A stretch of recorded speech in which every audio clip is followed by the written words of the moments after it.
All right, welcome to the Explainer.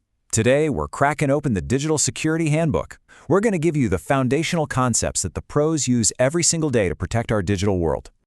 So, let's kick things off with a really core question, one that drives literally every security decision. What's the most valuable stuff an organization has? We call these the crown jewels. It could be customer data, financial records, secret formulas.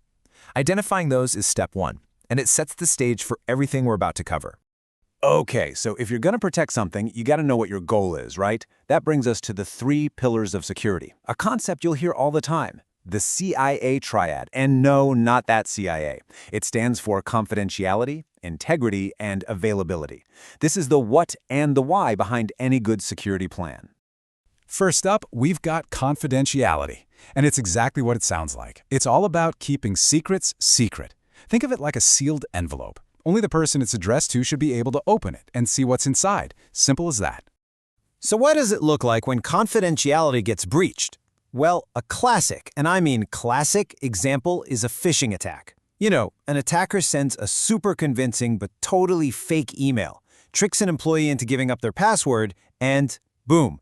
Just like that, the attacker has the keys to the kingdom and can read all those sealed envelopes. Okay, pillar number 2, integrity. This one is all about trust. It's the guarantee that your data is accurate and hasn't been messed with. Whether it's just sitting on a server or flying across the internet, you need to know for sure that what you're looking at is the real, unaltered deal. And an attack on integrity can be really sneaky. Someone could use a technique like a SQL injection, which is a fancy way of saying they sneak some bad code into a database. Imagine an attacker changing bank account numbers in a financial system or tweaking patient details in medical records. The data is still there, but now it's wrong, and that can be incredibly dangerous. And that brings us to our final pillar, availability. This one's pretty straightforward. It just means your stuff has to be there for you when you need it. I mean, what good is perfectly secret, perfectly accurate data if you can't get to it, right? You've probably heard of DDoS attacks, right? That stands for Distributed Denial of Service, and it is a textbook assault on availability. Basically, attackers just flood a website with so much junk traffic that it completely collapses under the pressure, blocking out all the real users. Another huge one here is ransomware, where attackers lock up your own files and demand money to give you back access. All right, so we've got our goals: confidentiality, integrity, and availability. The big question is, how do we actually make them happen? Well, that brings us to our security playbook. This is where security controls come in. They're the specific plays we run to keep our digital crown jewels safe. The first way we can slice this is by looking at what the controls are made of. You've got your technical stuff, like firewalls and antivirus software. But hey, security isn't just about code. We also have managerial controls, like company policies, operational controls, like having a security guard do their rounds, and physical controls, like a good old-fashioned lock on a door. Next up, we look at their action. What's their job? Are they proactive? Playing offense to stop an incident before it even starts? Those are your preventive or deterrent controls. Or are they reactive?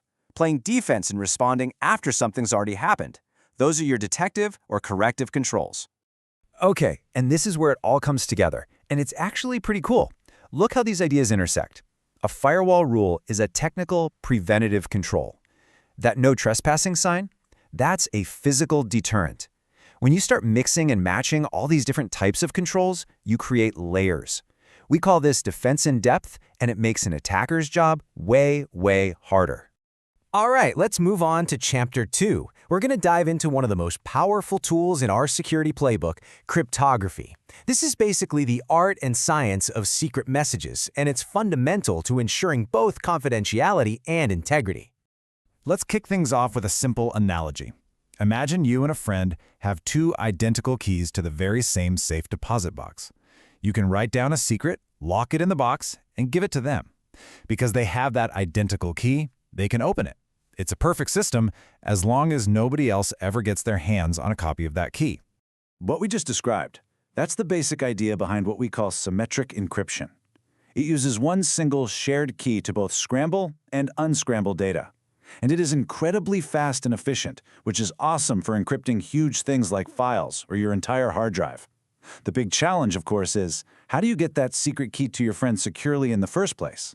But what if we could solve that key sharing problem? Let's try another analogy. This time, picture a mailbox out on the street with a mail slot. Absolutely anyone can come by and drop a letter in that slot. But, and this is the key, only you have the actual key to open the mailbox and read what's inside. And that is the magic of asymmetric encryption. It uses a pair of keys. There's a public key, the mail slot, that you can give to literally everyone. They use it to encrypt messages for you, but only you have the corresponding private key, the key to the mailbox, that can decrypt them. It's a bit slower, but this is the absolute foundation of how we establish trust and security on the internet. So the big takeaway here is that you've got to use the right tool for the right job. This table is basically your crypto cheat sheet. For the heavy lifting, like encrypting all the data going through a VPN, you use a fast symmetric algorithm like AES.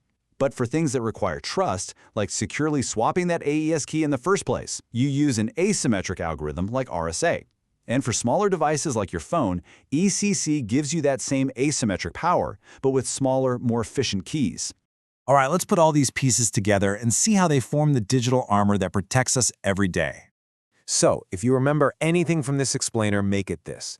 Good security isn't just one product you buy. It's a whole strategy, built in layers. Every single decision you make should be guided by that CIA Triad. You build your defenses using that playbook of controls, technical, physical, all of it.